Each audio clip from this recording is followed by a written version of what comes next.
A Zambian politician has called on all African leaders to defend their sovereignty.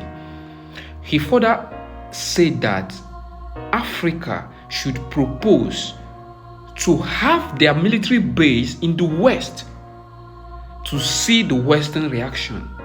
So over the years, Africa has harbored a lot of foreign military bases, mainly the USA and France.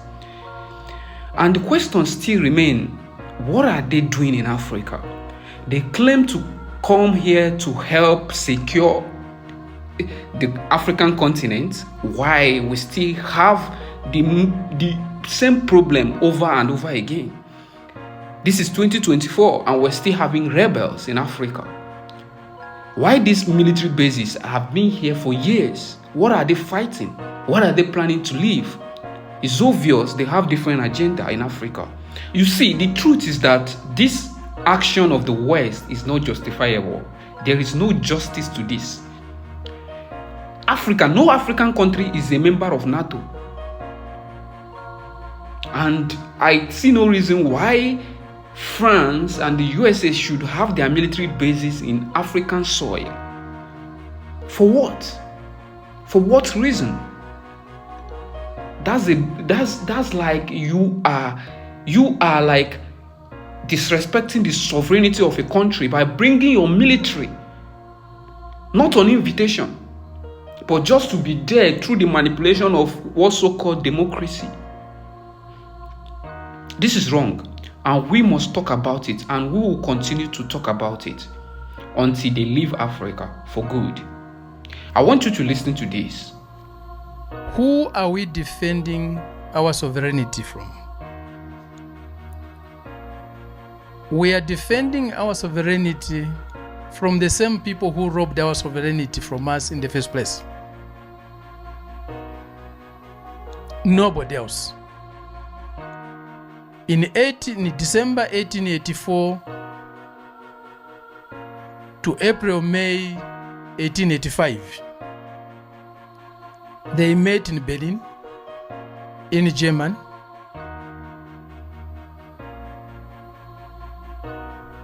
Representatives of the key European nations of the time, including representatives of the United States, which had just gained this independence in 1776, plus representatives of the Tsar in Russia. No African was present there. They met to take away our sovereignty, to take away the sovereignty of our motherland, Africa. We were one continent, one country. They divided our country, Africa, our motherland, Africa, into Bantustans, which they started calling countries, and we have continued to call countries. In that way, they took away our sovereignty. We fought back. We won some partial victories to regain our sovereignty. Again, who were we fighting for our sovereignty? We were fighting the same people who took it away. They were brutal in their war against our sovereignty.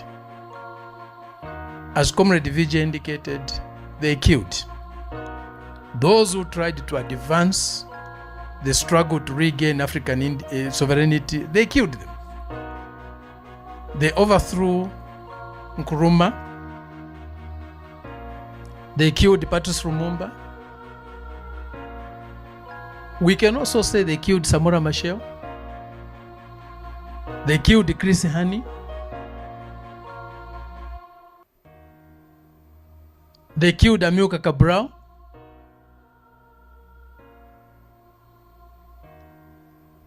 They killed Gaddafi.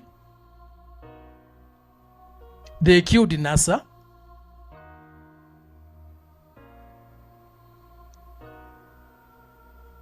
They killed all who tried to advance the struggle for Africans' sovereignty. Today, they are coming back The same people telling us they want to set up military bases, they want to set up military offices to defend our sovereignty. Really? Our sovereignty?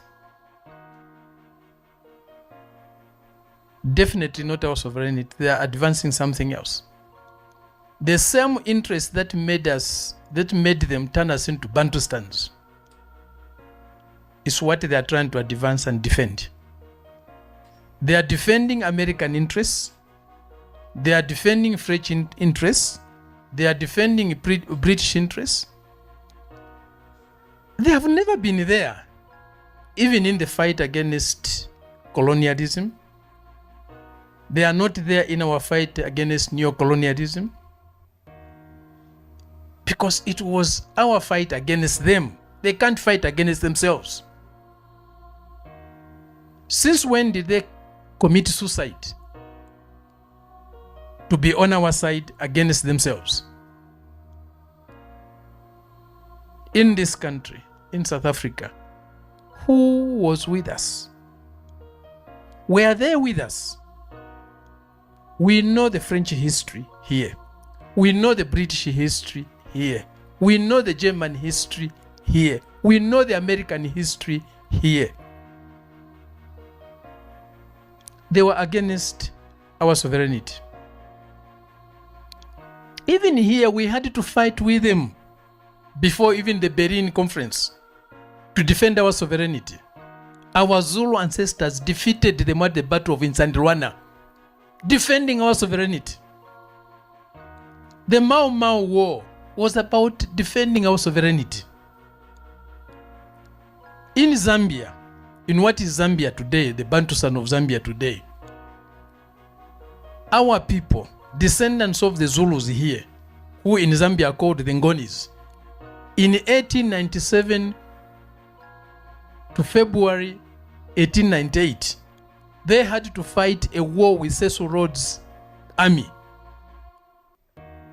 They had to fight a war with Cecil Rhodes' army that comprised Africans and some Sikhs from India to defend their sovereignty, to defend their minerals. Today, the same descendants of the same people are telling us they are here to defend our sovereignty, to protect us from who? From who? The whole of Southern Africa is littered with mass graves. We have the Kasinga massacre.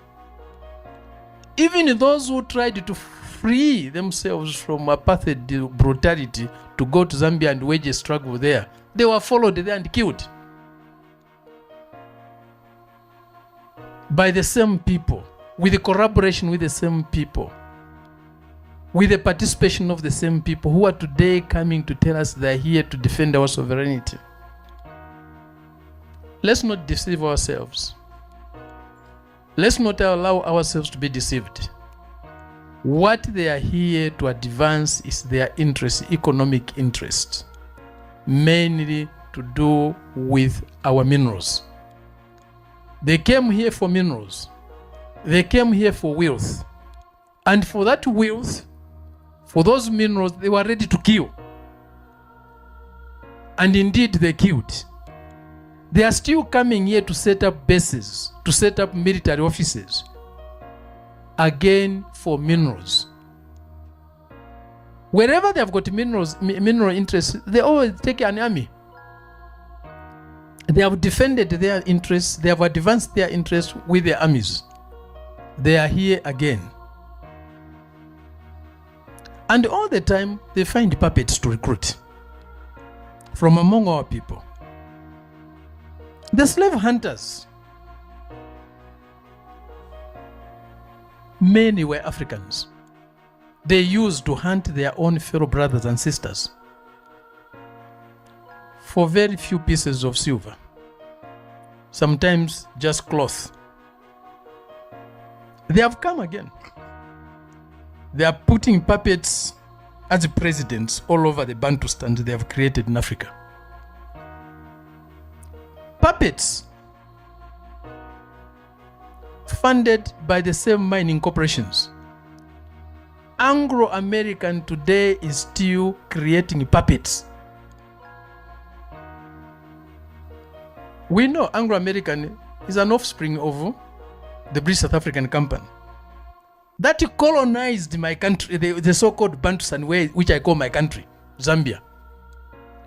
The first colonizer of Zambia was Cecil Rhodes and his company. That was the first colonizer, not the British government.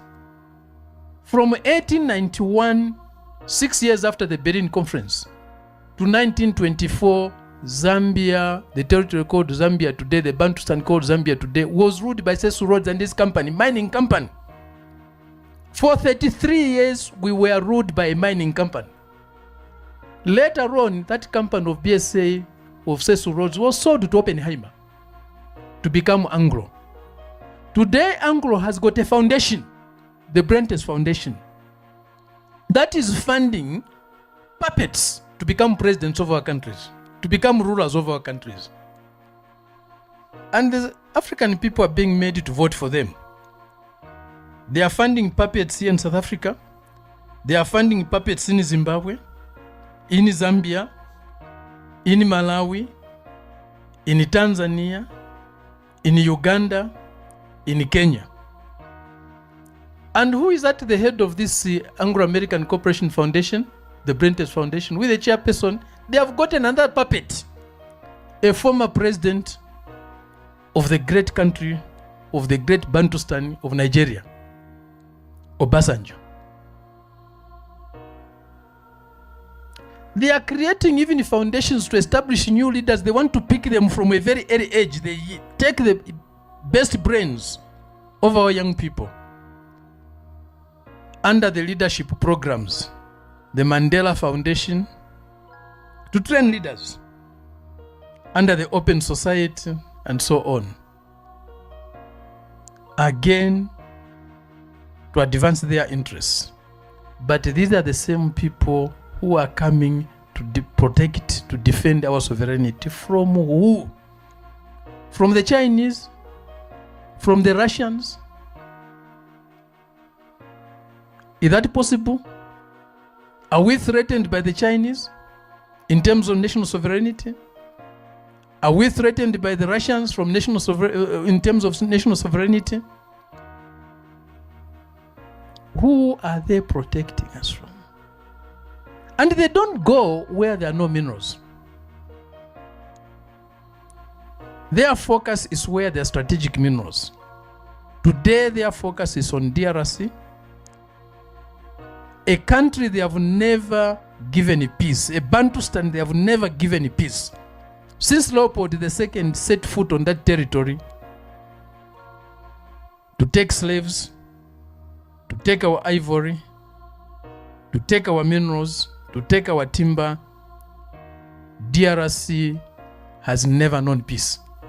Its sovereignty has been always and always threatened by the same people. The Belgians, the French, the Americans, and so on. Today, even the Israelis have joined.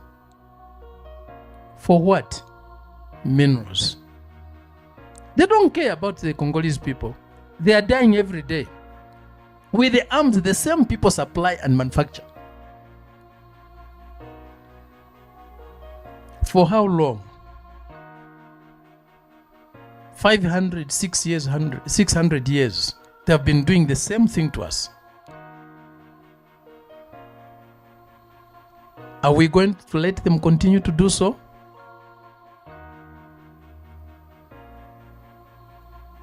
It gets dark sometimes, but the morning comes. Our morning must come. Wherever there is a crucifixion, there must be a resurrection. Our resurrection must come.